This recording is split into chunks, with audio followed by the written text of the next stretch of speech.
मलाकी का ग्रंथ अध्याय 2।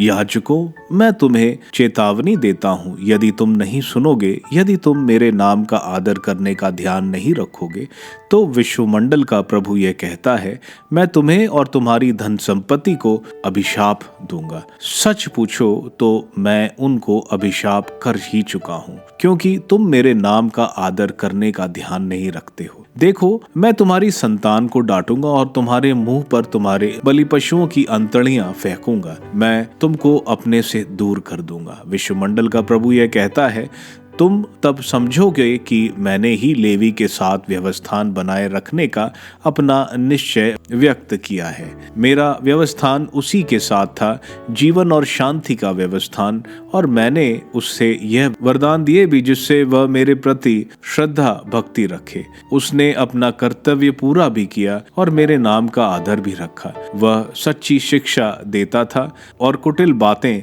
कभी नहीं करता था। वह शांति और धर्मनिष्ठा से मेरे पथ पर चलता रहा और बहुत लोगों को अधर्म से लौटा लाया। याजक का मुंह सच्चाई का गढ़ है, जहां से मनुष्य शिक्षा की अपेक्षा करे, क्योंकि वह विश्वमंडल के प्रभु का संदेश वाहक है। तुम लोग भटक गए हो और अपनी शिक्षा द्वारा तुमने बहुत से लोगों को विचलित कर दिया। विश्वमंडल के प्रभु कहता है कि तुम लोगों ने लेवी का विधान भंग किया है। तुमने मेरा मार्ग छोड़ दिया और अपनी शिक्षा में भेदभाव रखा है। इसलिए मैंने सारी जनता की दृष्टि में तुम्हें घृणित और तुच्छ बना दिया है। अंतरजातीय विवाह और तलाक, क्या हम सब का एक ही पिता नहीं? क्या एक ही ईश्वर ने हमें सृष्टि नहीं की? तो अपने पूर्वजों का विधान अपवित्र करते हुए हम एक दूसरे के साथ विश्वासघात क्यों करते हैं? यूदा ने विश्वासघात किया है। यरूशलेम और इज़राइल में घृणास्पद कार्य किए गए हैं। हाँ, यूदा ने प्रभु ईश्वर के प्रिय मंदिर को अपवित्र किया है। उसने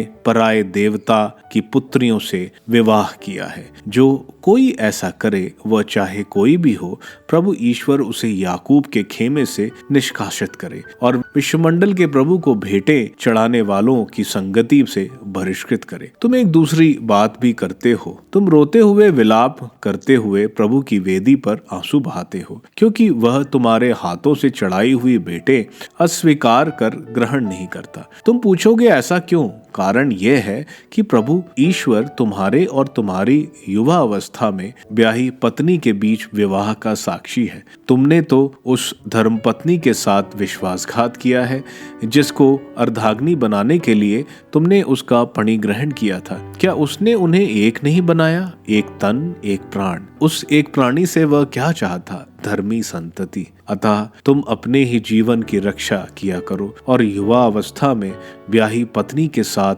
विश्वासी बने रहो। प्रभु इज़राइल का ईश्वर यह कहता है, मैं तलाक से घृणा करता हूँ। विश्वमंडल का प्रभु यह कहता है, मुझे उससे घृणा है जो एक पत्नी से अन्याय करके दूसरे के साथ गांठ जोड़ता है। अतः अपने ही जीवन की सुरक्षा करने के लिए इस तरह विश्वासघात न करो।